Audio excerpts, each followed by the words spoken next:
Imagem do Pai, a plena verdade nos comunicai.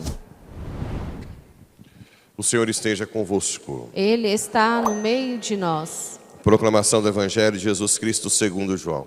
Glória a vós, Senhor. Naquele tempo, muitos dos judeus que tinham ido à casa de Maria e viram o que Jesus fizera, creram nele. Alguns, porém, foram ter com os fariseus e contaram o que Jesus tinha feito.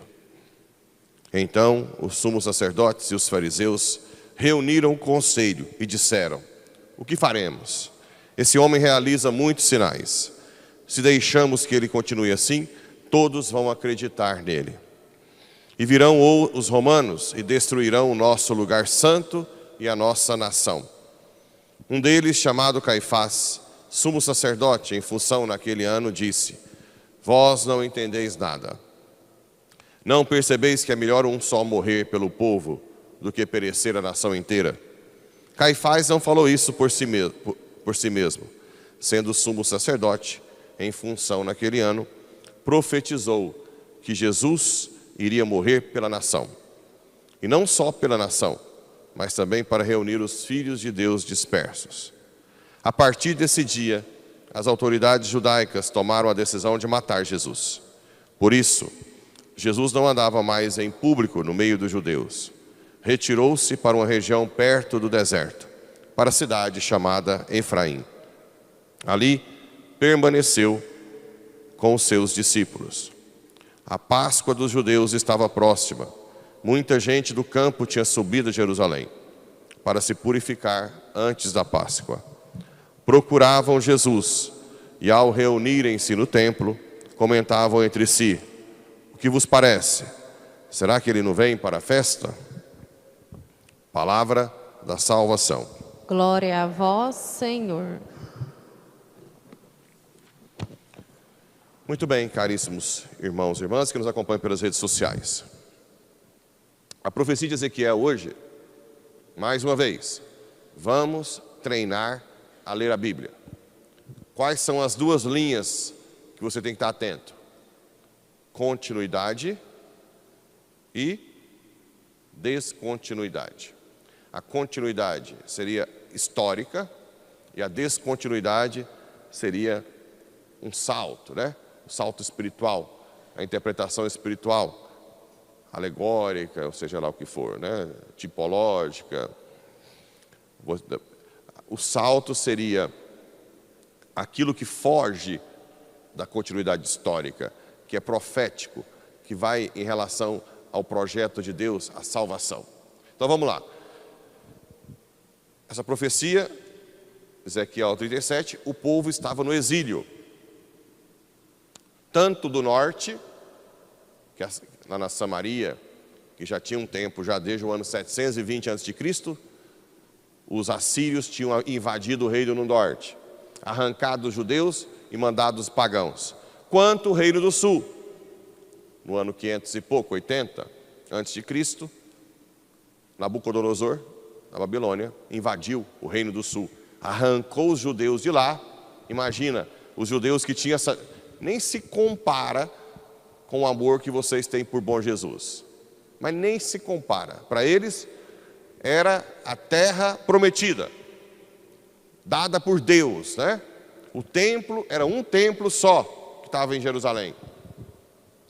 Então, tanto é que Jeroboão, que é filho de Salomão, quando dividiu o reino do norte, ele, com ciúme do povo ir para o templo em Jerusalém, começou a estimular templos pagãos, né? Por isso que na Samaria já começou aí. Antes da invasão assíria, o castigo veio justamente por isso, né? Então, para eles é a morte sair da sua terra. E depois, imagina, mandar um monte de pagão para aquele lugar. Imagina arrancar vocês daqui, nós, né? Depois mandar um monte de muçulmano, como está tendo na Europa, que vai virar isso aqui uma mesquita. Pensa a dor, o sofrimento desses judeus. Então aqui, o povo estava desesperado. E aqui vem uma profecia de esperança. Assim diz o Senhor: eu mesmo vou tomar os israelitas do meio das nações para onde foram. Vou recolhê-los de toda parte e reconduzi-los para a sua terra. Ora, esse primeiro versículo aqui nos faz entender o quê? Que Deus vai tirar o povo que está exilado e mandar para qual terra? Israel. Parece ou não? Sim? Eu mesmo. E Deus, em parte, fez isso. Ele inspirou um rei pagão da Pérsia, o rei Dário, da Pérsia, que venceu Nabucodonosor, e esse pagão permitiu que Esdras e Neemias fossem reconstruir o templo e permitiu que os judeus voltassem. Claro que nunca foi a mesma coisa. E sem contar também que quando o povo voltou para Israel para reconstruir o templo, muitos enrolaram. Não dava o din-din para construir o templo. Alguns profetas depois tiveram que usar o poder de Deus. Vocês estão preocupados mais com o bem-estar do que com o templo. O trem é sempre a mesma coisa, né? Para si mesmo, gasta igual um rei. Para a igreja, o mais baixo dos plebeus. É ou não é? A história sempre é a mesma. O povo demorou a construir o templo. Farei deles uma nação única no país, nos montes de Israel. E apenas um rei reinará sobre todos eles. Começa a ver coisas que não aconteceu tanto. Nunca mais formarão duas nações, nem tornarão a dividir-se em dois reinos. Lembra do reino de Jeroboão e Roboão após Salomão. Não se mancharão mais com seus ídolos, nunca mais terá idolatria. E nunca mais cometerão infames abominações. Aqui o avião começa a decolar. Começou falando algo de continuidade. Agora nós vamos decolar. A Bíblia tem que ser lida nos seus dois aspectos: literal, histórico e espiritual. As interpretações que tem, que eu não vou ficar falando nome aqui, vocês não vão nem lembrar depois. Eu nunca mais cometerão infames abominações. Eu os libertarei de todo o pecado. Opa, já decolou. Não tem como não pecar nesse mundo. Que cometeram em sua infidelidade. E eu os purificarei. Eles serão o meu povo, e eu serei o seu Deus. Meu servo Davi reinará sobre eles. Aqui, Davi tinha morrido. Então, peraí. E haverá para todos eles um único pastor. Viverão segundo os meus preceitos e guardarão minhas leis, pondo-as em prática. Bem, os judeus até hoje não estão fazendo isso, né? Pondo-as em prática.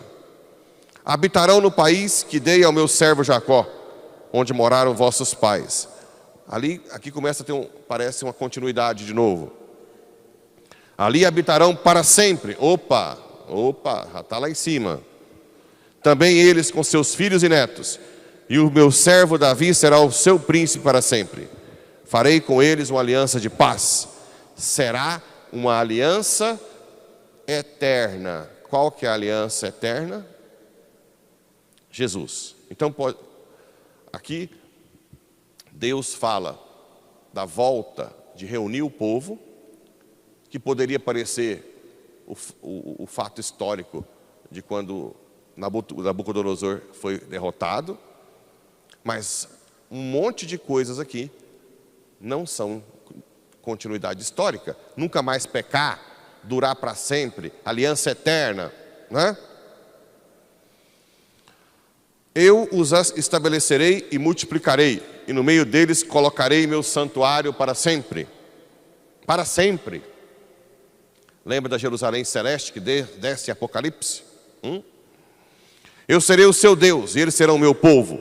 Assim as nações saberão que eu, o Senhor, santifico Israel, por estar o meu santuário no meio deles para sempre.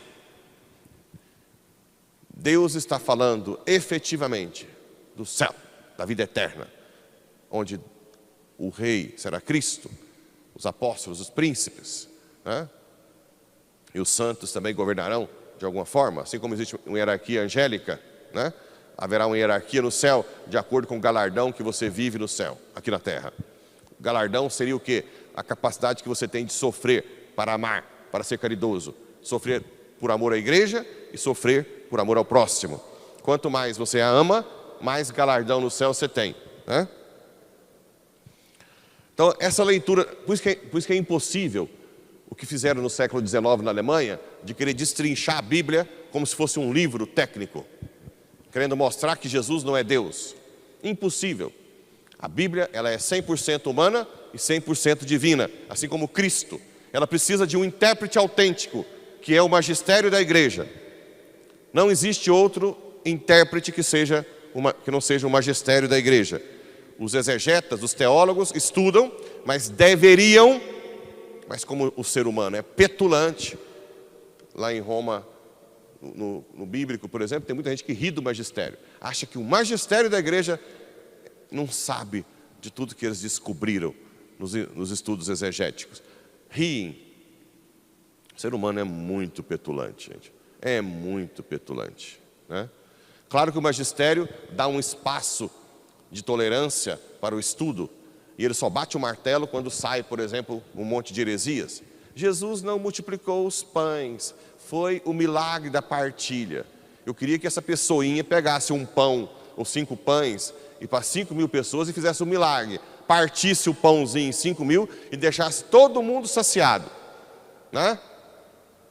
Tantas heresias que saem. Jesus não era histórico, era só preocupava com a parte espiritual. Alguns intérpretes aí, protestantes, como Bultmann, né? E tantos outros que foram aparecendo, interpretando a Bíblia de uma forma técnica. O único intérprete chama-se magistério da igreja. E se você estudou doutorado e pós-HD, você só vai prestar se você ficar de joelho, meu filho. De joelho, viu? Bem, evangelho. Naquele tempo, muitos judeus iam à casa de Maria e viram o que Jesus fizeram. E creram nele. Uma parte dos judeus viam os sinais que ninguém fez até aquela época e creram nele. Só que uma parte dos judeus foram falar com os fariseus, no templo. O povo que mais estava no templo decorava as sagradas escrituras, punha fita na testa e contaram o que Jesus tinha feito. Então os sumos sacerdotes, nós aqui, os que estão mais envolvidos com a igreja, disseram: o que faremos? Esse homem realiza muitos sinais. Se deixamos que ele continue assim, todos vão acreditar nele. Ao invés do benditos se renderem também a Jesus, preferiram matá-lo. Por quê, hein? Por que será? Por que esses benditos não se renderam aos sinais? Porque eles usavam a religião para benefícios próprios. Hoje, a religião também pode ser usada para benefícios próprios. Pode ser usada para busca de poder, para mandar nos outros. Pode ser usada como projeção social. Pessoas que às vezes não se destacam tanto na sociedade, querem aparecer aqui na igreja, por isso que gostam de cargos, gostam de ficar na frente, gosta de estar sendo elogiado, gosta de liderar uma coisa ou outra, se colocar só para servir não aceita. Pode usar para benefício financeiro. Nós, padres, né? Até bispo já teve escândalo no Brasil. Pode usar a religiosidade tendo como benefício a busca do bem-estar financeiro. Pode usar a religião para saciar carência. Vem usando aqui para ser, né, receber elogio, carinho, conversinha, fofoquinha. Vem para cá para saciar como se fosse um playground. Vem para se sentir bem aqui, conversar com fulano e ciclano. Hoje, infelizmente, muitos têm usado até a parte hierárquica da igreja para esconder a sua sexualidade. Entra na igreja para fingir que é padre, mas tem vida dupla. Para fingir que é bispo. Infelizmente. Muito. Um dos maiores maus hoje da igreja. É muito fácil. Ninguém vai cobrar para casar. Todo mundo chama para comer na casinha, para passear. E depois tem uma vida dupla. A maior desgraça da igreja é a vida dupla. A maior desgraça. Eu acho que é o inferno maior que vai ter. É o fogo mais queimado para gente da hierarquia que vive vida dupla. São inúmeras as possibilidades de usar a igreja. Inúmeras, né?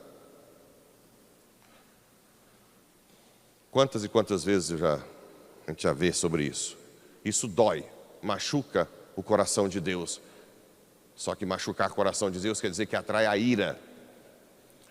Se nós quisermos uma outra intenção na igreja, melhor nós cairmos fora, não ficarmos nela.